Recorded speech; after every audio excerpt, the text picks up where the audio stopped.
শুভেন্দু অধিকারীর পিএ চন্দ্রনাথ খুনে আরও গ্রেফতার। সিবিআইয়ের হাতে গ্রেফতার দুই ভাই সাগর ও সাহেব সোনকার।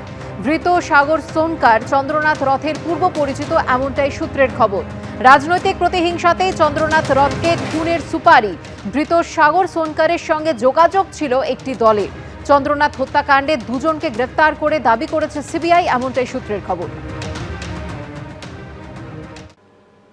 এবার টুলু মণ্ডলের সম্পত্তি নিয়ে সরব হলেন মুখ্যমন্ত্রী শুভেন্দু অধিকারীও। বললেন, টুলু মণ্ডলের মোট 21টি প্রপার্টি রয়েছে, তার মধ্যে জমি রয়েছে 300 বিঘার। তৃণমূলের আমলেই টুলু মণ্ডলের উত্থান বলে দাবি করছে বিজেপি ও সিপিএম।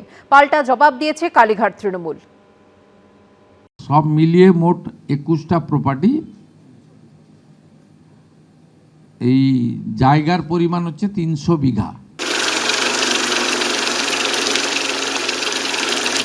আত্মীয়ের বাড়ি থেকে উদ্ধার হয়েছে নগদ 28.5 কোটি, 22 কোটির সোনা।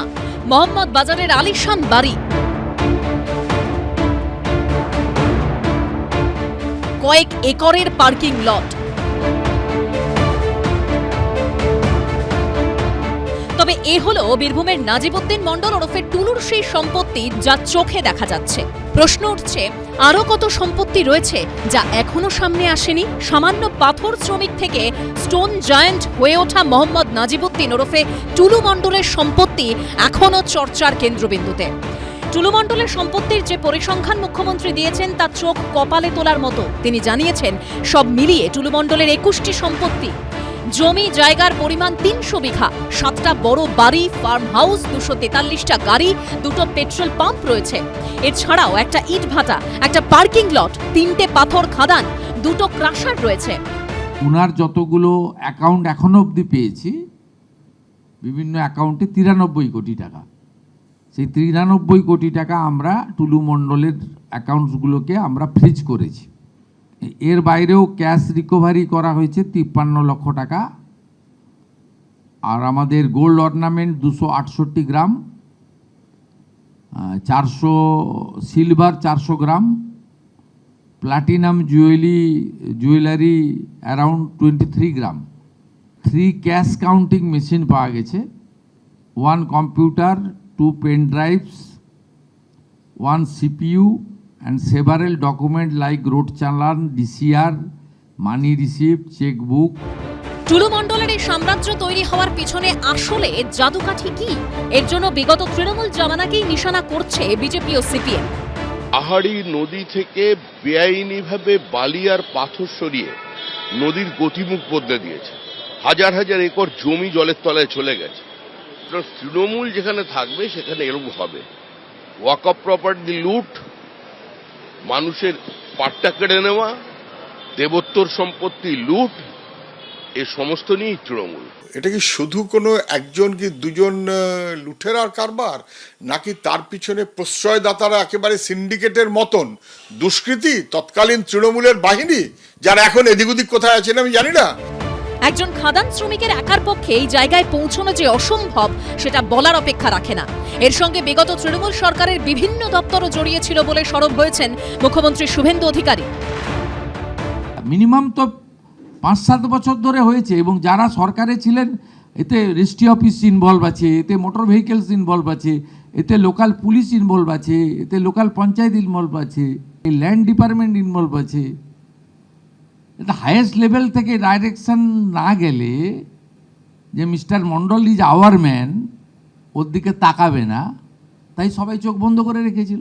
এখনকার মুখ্যমন্ত্রী তো আগের সরকার শাসক দলের গুরুত্বপূর্ণ জায়গায় ছিলেন, পলিসি মেকিং জায়গায় ছিলেন, একাধিক জেলার দায়িত্বে ছিলেন, এবং তার কথাকে প্রাক্তন মুখ্যমন্ত্রী যথেষ্ট গুরুত্ব দিতেন।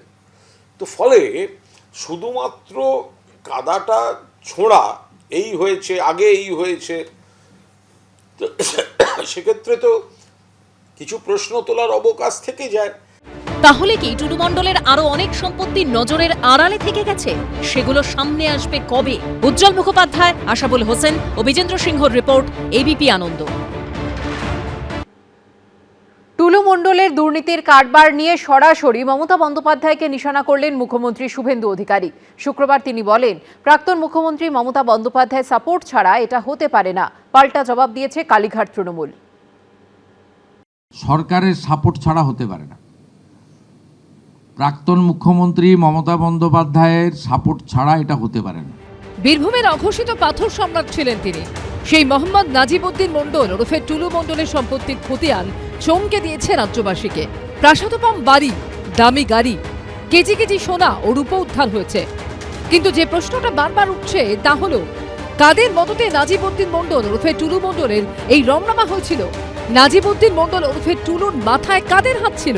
এই আবহে শুক্রবার সরাসরি প্রাক্তন মুখ্যমন্ত্রী মমতা বন্দ্যোপাধ্যায়কে নিশানা করলেন বর্তমান মুখ্যমন্ত্রী শুভেন্দু অধিকারী। প্রাক্তন মুখ্যমন্ত্রী মমতা বন্দ্যোপাধ্যায়ের সাপোর্ট ছাড়া এটা হতে পারে না। এত বড় র্যাকেট, এত দিন ধরে সবাই ইনভলভ রয়েছে। আপনি এটা তো পুরো এন্টায়ার স্টেট গভর্নমেন্ট, যিনি লিড করেছেন, responsibility goes to her also. Highest level থেকে ডাইরেকশন না গেলে যে mister Mondal is our man, ওর দিকে তাকাবে না, তাই সবাই চোখ বন্ধ করে রেখেছিল। 14 তলা যদি চোখ খুলে রাখে, ওইখান থেকে ইনস্ট্রাকশন যা যায় নিচ পর্যন্ত তাই হয়। ইনস্টিটিউশনাল করাপশন তখনই হয় যখন হেড অফ দি ইনস্টিটিউশন নিজে করাপশনকে এনকারেজ করে, তখনই হয়। মুখ্যমন্ত্রী জানিয়েছেন, টুলুর কারবারের জন্য হাজার হাজার কোটি রাজস্ব ক্ষতি হয়েছে রাজ্য সরকারের। এর প্রধান সুবিধাভোগীকে খুঁজে বার করার হুঁশিয়ারিও দিয়েছেন তিনি। মিনিমাম 1000 কোটি টাকা একটা আইটেমে একটা জেলা থেকে রেভিনিউ লস, অর্থাৎ গত 15 বছর যারা সরকার চালিয়েছেন, শুধু একটা জেলা থেকে একটা আইটেমের উপরেই 15,000 কোটি টাকা পশ্চিমবঙ্গের জনগণের রেভিনিউর টাকা, যেটা দিয়ে সরকার অনেক উন্নয়ন করতে পারতেন, চাকরি দিতে পারতেন, সেটা লিকেজ হয়েছে।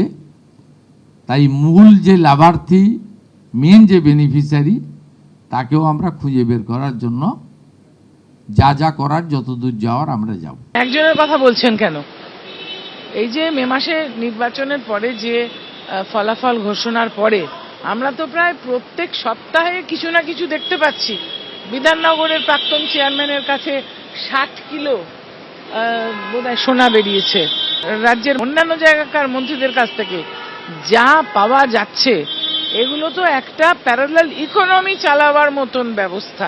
পাল্টা এই নিয়ে সরব হয়েছে তৃণমূল। আপনি প্রাক্তন মুখ্যমন্ত্রী বা কারোর নামে এই ধরনের হাওয়ায় অভিযোগ ছাড়ছেন কেন? আপনার কাছে যদি তথ্য প্রমাণ থাকে সেটা মানুষকে দেখান। তো গত সরকারের একটা বড় সময় পর্যন্ত এখনকার মুখ্যমন্ত্রী তো আগের সরকারের মন্ত্রী ছিলেন। শুধুমাত্র কাদাটা ছোঁড়া, এই হয়েছে, আগে এই হয়েছে, কিছু প্রশ্ন তোলার অবকাশ থেকে যায় যে তখন কেন আপনারা আপত্তি করেননি। টুলু মণ্ডল যে জেলার, সেই বীরভূমে 2 সাংসদ শতাব্দী রায় এবং অসিত মাল এখন এনসিপিআইতে। টুলু মণ্ডল ইস্যুতে তাদের কোর্টে বল ঢেলেছেন কালীঘাট তৃণমূলের সাংসদ সৌগত রায়। আমি এই জীবনে প্রথম ওর নাম ওই টিভি চ্যানেলে দেখলাম। আমি জানিও না যে এরকম একটা লোক আছে। ও সম্বন্ধে শতাব্দী রায়, অসিত মাল এরা বলতে পারবে। কি করে জানলো সৌগত দা? আরে সে তো আমাদের ওখানে থাকে ব্যবসায়ী, আমার কনস্টিটিউয়েন্সি, কিন্তু আমি ভালো করে বলতে পারবো সৌগতদা লিপস্টিকের কালারের নাম জানে, সৌগতদা কোন ব্র্যান্ডের শাড়ি পরে মেয়েরা জানে, আর সৌগতদার এত জ্ঞানের চর্চা সৌগতদা টুলু মণ্ডলের নাম জানে না। অবাক লাগছে। দায় ঠেলাঠেলি চলছে, কিন্তু যাদের প্রশ্রয়ে টুলু মণ্ডলের এই রমরমা হয়েছিল, সেই মাথাদের কি খুঁজে বার করা যাবে? সেটাই দেখার। সুমন ধরাই, উজ্জ্বল মুখোপাধ্যায় ও আশাবুল হোসেনের রিপোর্ট, এবিপি আনন্দ। অন্যদিকে সব্যসাচী দত্তের ফ্ল্যাটে সোনা উদ্ধার কাণ্ডে এবার তল্লাশিতে নামল ইডি। সকাল থেকে কলকাতার শর্ট স্ট্রিট, খিদিরপুর সহ একযোগে মোট 12টি জায়গায় অভিযান চালালো এনফোর্সমেন্ট ডিরেক্টরেটের আধিকারিকরা।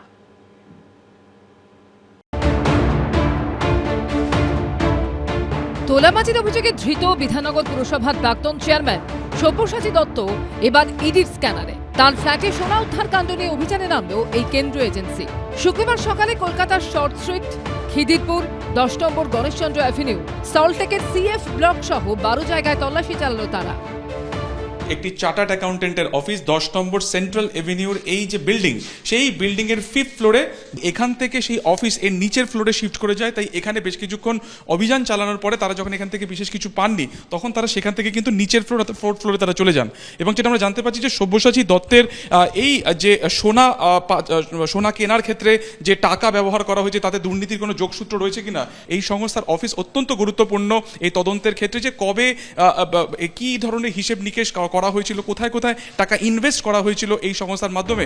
এর আগে সব্যসাচী দত্ত রাজারহাটের ফ্ল্যাট আর ব্যাংকের লকার মিলিয়ে প্রায় 3.5 কেজি সোনার হদিশ মেলেছে বলে আদালতে জানায় পুলিশ। সব্যসাচী দত্তর ঘনিষ্ঠ তৃণমূল নেত্রী টিনা সাহা ভৌমিকের বাড়ি ও ব্যাংকের লকার থেকে উদ্ধার হয় আরও 3 কেজির বেশি সোনা, তার সঙ্গে রূপো। ইডি সূত্রে দাবি, সল্টটেকের সিএফ ব্লকের বাসিন্দা ব্যবসায়ী পবন ভুঁইয়ার নামে প্রচুর সোনা কেনা হয়েছিল। সেই সূত্র ধরেই ওই ব্যবসায়ীর বাড়িতে যান ইডি আধিকারিকরা। সঙ্গে আসেন চাবি তৈরির লোক। ইডি সূত্রে দাবি, ব্যবসায়ীর বাড়ির ভিতর 16টি আলমারি রয়েছে। শর্ট স্ট্রিটে এক ব্যবসায়ীর বাড়িতেও যান ইডি আধিকারিকরা। তৃণমূলের প্রাক্তন বিধায়ক তথা বিধাননগর পুরসভার প্রাক্তন চেয়ারম্যান সব্যসাচী দত্তের রাজারহাটের ফ্ল্যাট থেকে উদ্ধার হয়েছিল 3.5 কেজি সোনা। মূলত সব্যসাচী দত্তের সঙ্গেই জড়িত এই ব্যবসায়ীর নাম। আর্থিক তছরূপ থেকে শুরু করে কেজি কেজি সোনা, এই সমস্ত বিষয়েই নেমেছে ইডি এবং সেই কারণেই ইডির অভিযান চলছে এই শর্ট স্ট্রিটের সারাগি হাউসে। সোনার প্রতি ভালোবাসা তো চিরদিনই মানুষের আছে। তৃণমূলের সোনা প্রেমটা একটু বেড়ে গিয়েছে, সর্বত্র সোনা পাওয়া যাচ্ছে। তো এটা তো সোনার খেলনার দেশ। সত্যিটা হয়তো আগে থেকে দেখতে পেয়েছিলেন, এদের দেখেই হয়তো গল্প তৈরি করেছিল। শুধু তল্লাশি করলে হবে না, মাথা অবধি পৌঁছতে হবে। তো সব্যসাচী অবধি গিয়ে থেমে গেলে হবে না, মাথা পর্যন্ত যেতে হবে। তাহলে গোটা জ্যামিতিক নকশাটা পরিষ্কার হবে। সব্যসাচীরা এক একটা পয়েন্ট। এই নিয়ে পাল্টা মুখ খুলেছে কালীঘাট তৃণমূল।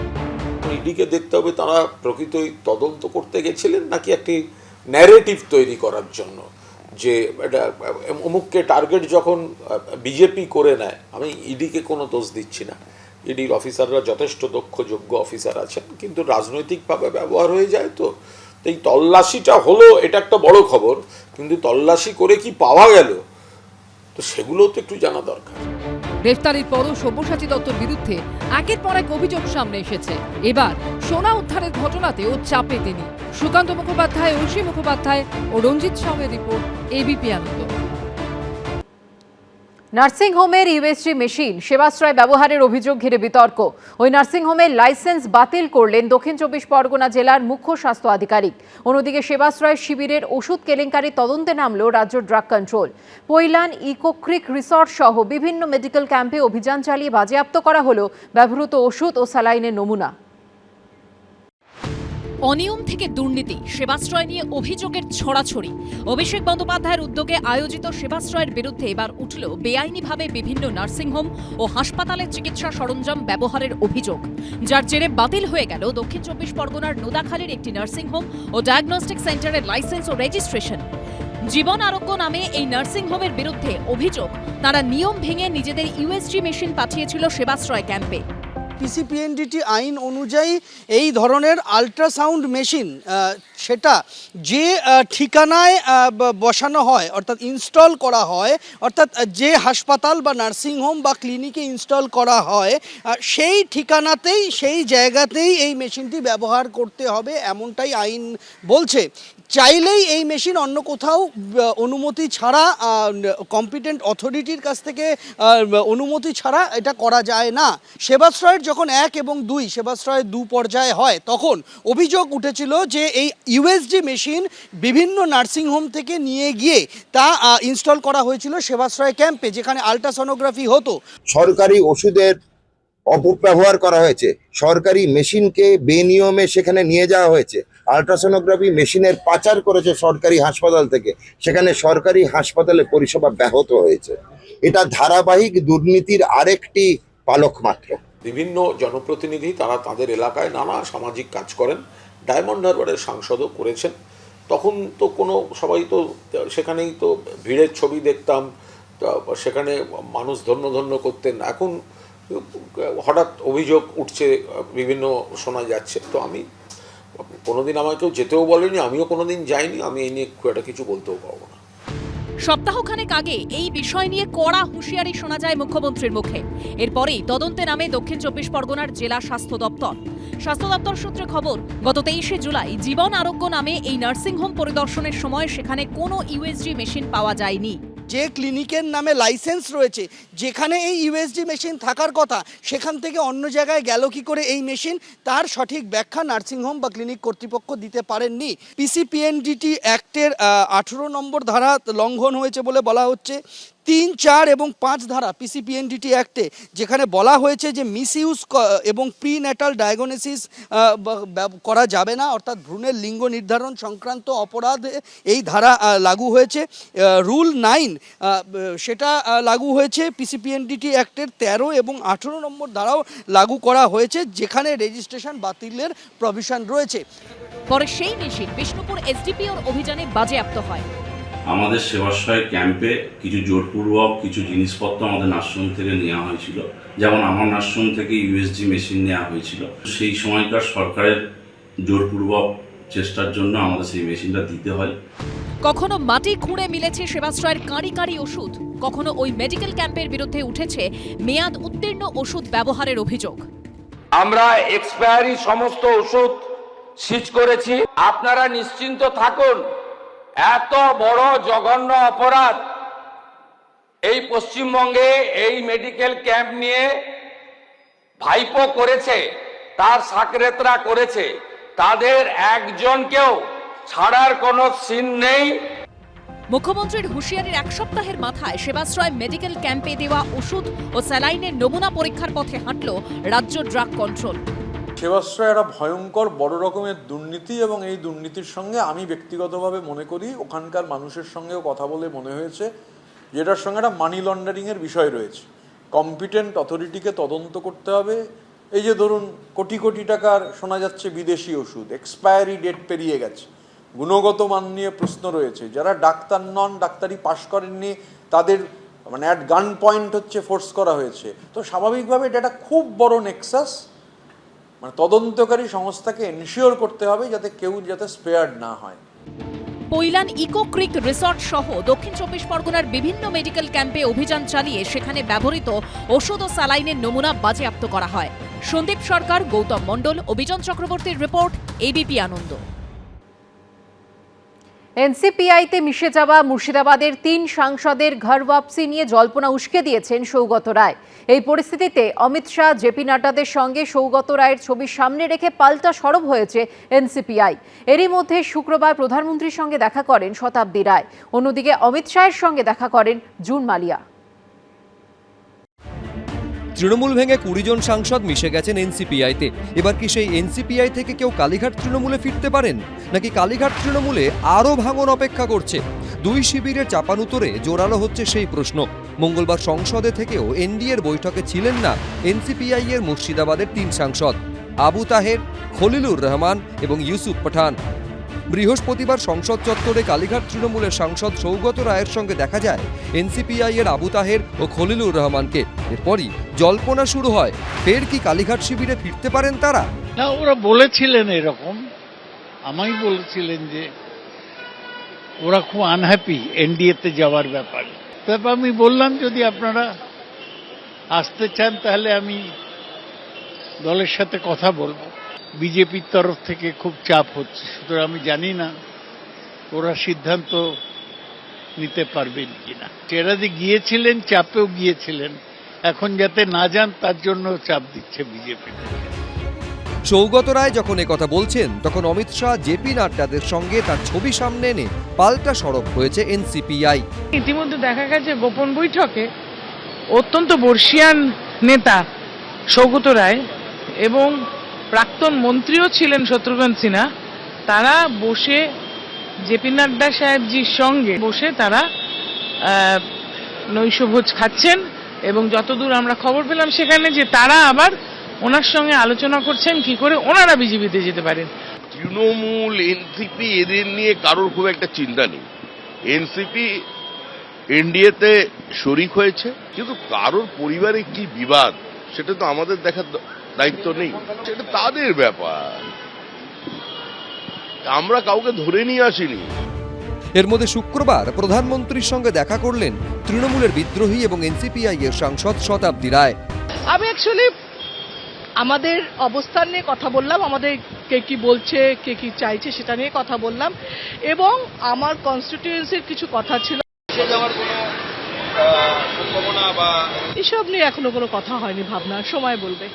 শাহরুখ খানের সঙ্গে আমি ছবি কথা, শাহরুখ খানের সিনেমা করছি যেরকম হবে সেরকম, এখনো কোনো ঘটনা না। উনি আমাদের প্রাইম মিনিস্টার, আগেও দেখা করেছি। একই দিনে কেন্দ্রীয় স্বরাষ্ট্রমন্ত্রী অমিত শাহর সঙ্গে বৈঠক করলেন এনসিপিআই এর আরেক সাংসদ জুন মালিয়া, বিজেন্দ্র সিংহ, ব্রতদীপ ভট্টাচার্য, এবিপি আনন্দ। এবিপি আনন্দ, এগিয়ে থাকে, এগিয়ে রাখে।